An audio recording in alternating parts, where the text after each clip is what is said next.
ನಮಸ್ಕಾರ ವೀಕ್ಷಕರೇ, ಇವತ್ತು ನಾನು ಕೊತ್ತಂಬರಿ ಈರುಳ್ಳಿ ಹಾಕಿ ಚಟ್ನಿ ಮಾಡೋದು, ಒಂದು ತಿಂಗಳವರೆಗೂ ಇಟ್ಕೊಳ್ಳೋಂಥ ಚಟ್ನಿ ಮಾಡೋದನ್ನು ಹೇಳ್ಕೊಡ್ತೀನಿ. ಅದನ್ನು ನಿಮಗೆ ದೋಸೆ, ಚಪಾತಿ, ಅನ್ನಕ್ಕೆ ಎಲ್ಲದಕ್ಕೂ, ಪೂರಿ ಎಲ್ಲದಕ್ಕೂ ಜೊತೆ ತಿನ್ನೋಕ್ಕೆ ಚೆನ್ನಾಗಿರುತ್ತದೆ. ಇದು ನಮ್ಮ ಚಿಕ್ಕಮ್ಮತ್ತು ಹೇಳ್ಕೊಟ್ಟಿದ್ದು ನನಗೆ. ಇದನ್ನು ನಿಮಗೆ ತೋರಿಸ್ಕೊಡ್ತೀನಿ. ಅದಕ್ಕೆ ಬೇಕಾಗಿರುವ ಸಾಮಾನುಗಳು: 2 ದೊಡ್ಡ ಈರುಳ್ಳಿ ಹೆಚ್ಕೊಂಡಿದ್ದೀನಿ, ದೊಡ್ಡದಾಗೆ ಹೆಚ್ಕೊಂಡು ಇಟ್ಕೊಂಡಿದ್ದೀನಿ. 2 ಕಟ್ಟು ಕೊತ್ತಂಬರಿ ಸೊಪ್ಪು, ಎಣ್ಣೆ, ಅಚ್ಕಾರದ ಪುಡಿ, ಜೀರಿಗೆ, ಬೆಲ್ಲ, ಹುಣಸೆಹಣ್ಣು, ಉಪ್ಪು. ಅಂದರೆ ಆದಮೇಲೆ 2 ಸ್ಪೂನು ಎಣ್ಣೆ ಹಾಕ್ಕೊಂಡು ಚೆನ್ನಾಗಿ ಈರುಳ್ಳಿನ ಫ್ರೈ ಮಾಡ್ಕೋಬೇಕು. ಈರುಳ್ಳಿನ ಹಾಕ್ಬಿಟ್ಟು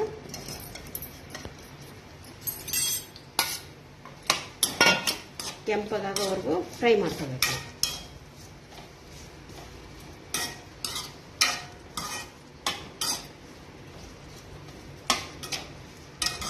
ಇದನ್ನು ನಾವು ಮಿಕ್ಸಿಗೆ ಹಾಕೋದ್ರಿಂದ ದೊಡ್ಡದಾಗಿ ಇದ್ರೂ ಪರವಾಗಿಲ್ಲ, ನಡೆಯುತ್ತೆ. ಚೆನ್ನಾಗಿ ಕಲರು ಚೇಂಜ್ ಆಗಬೇಕಾಗತ್ತಲ್ಲ. ಪೂರ್ತಿ ಚೆನ್ನಾಗಿ ಫ್ರೈ ಆಯಿತು ಅಂದರೆ ಒಂದು ತಿಂಗಳವರೆಗೂ ಇಟ್ಟರೆ ಚಟ್ನಿ ಏನೂ ಆಗೋದಿಲ್ಲ. ಫ್ರಿಜ್ಜಲ್ಲಿ ಇಟ್ಕೋಬೋದು ಅಥವಾ ಹೊರಗಾದ್ರೂ ಇಟ್ಕೋಬೋದು. ಇನ್ನೊಂದು ಸ್ವಲ್ಪ ಕೆಂಪಾದ್ಮೇಲೆ ಇದನ್ನು ಆರಕ್ಕೆ ಬಿಟ್ಬಿಟ್ಟು ಆಮೇಲೆ ಮಿಕ್ಸಿಗೆ ಹಾಕ್ಕೊಳ್ಳೋಣ. ಕೆಂಪಗಾದ ತಕ್ಷಣ ಇದನ್ನು ಗ್ಯಾಸ್ ಆಫ್ ಮಾಡಿಬಿಟ್ಟು ಆರಕ್ಕೆ ಬಿಟ್ಕೊಡೋಣ.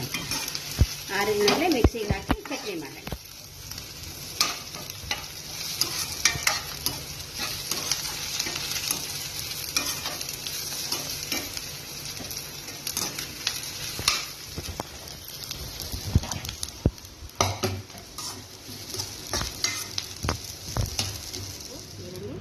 ತಣ್ಣಗಾಗಿದೆ. ಈಗ ಇದನ್ನು ಮಿಕ್ಸಿಗೆ ಹಾಕ್ಕೊಂಡು ಚಟ್ನಿ ಮಾಡಿ. ಕೊತ್ತಂಬರಿ ಸೊಪ್ಪು ಬಹಳಷ್ಟು ಹಾಕೋಬೇಕು. ಒಂದು 2 ಕಟ್ಟಷ್ಟು ಕೊತ್ತಂಬರಿ ಸೊಪ್ಪು ತೊಳೆದು ರಫ್ ಆಗಿ ಹೆಚ್ಚಿಟ್ಕೋಬೇಕು.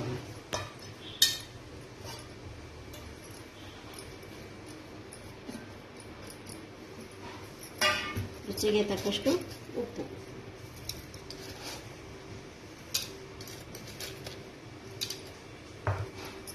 ಅಷ್ಟು ಖಾರ ಪುಡಿ ಹಾಕಬೇಕು. ಅದು ನಿಮ್ಗೆ ಯಾವ್ದು ಬೇಕು ಆ ಖಾರ ಎಷ್ಟು ಬೇಕಷ್ಟು ಹಾಕೋಬೋದು. ಸ್ವಲ್ಪ 2 ಸ್ಪೂನು ಜೀರಿಗೆ, ಹುಣಸೆಹಣ್ಣು, ನಿಂಬೆಹಣ್ಣು ಗಾತ್ರದಷ್ಟು ಹುಣಸೆಹಣ್ಣು, ಸ್ವಲ್ಪ ಬೆಲ್ಲ, ಇದೆಲ್ಲ ಹಾಕ್ಕೊಂಡು ಮಿಕ್ಸಿಗೆ ಹಾಕಿ.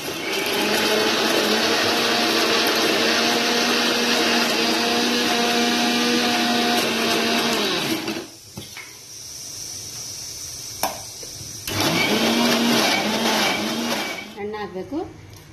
ಆದಷ್ಟು ನೀರು ಹಾಕಬಾರ್ದು. ಬೇಕಾದರೆ ಒಂದು ಸ್ವಲ್ಪ ನೀರು ಹಾಕೋಬಹುದು. ಸ್ವಲ್ಪ, ಅದು 1 ಸ್ಪೂನಷ್ಟೇ ನೀರು ಹಾಕಬೇಕು. ಇಷ್ಟು ಸಣ್ಣ ಆಗಬೇಕು. ಈರುಳ್ಳಿನಲ್ಲಿರೋ ನೀರೇ ಸಾಕಾಗತ್ತೆ. ಹುಣಸೆಹಣ್ಣು ತೊಳೆದು ಇಟ್ಟಿರ್ತೀರಲ್ಲ, ಅದರ ನೀರು ಸಾಕಾಗ್ತದೆ.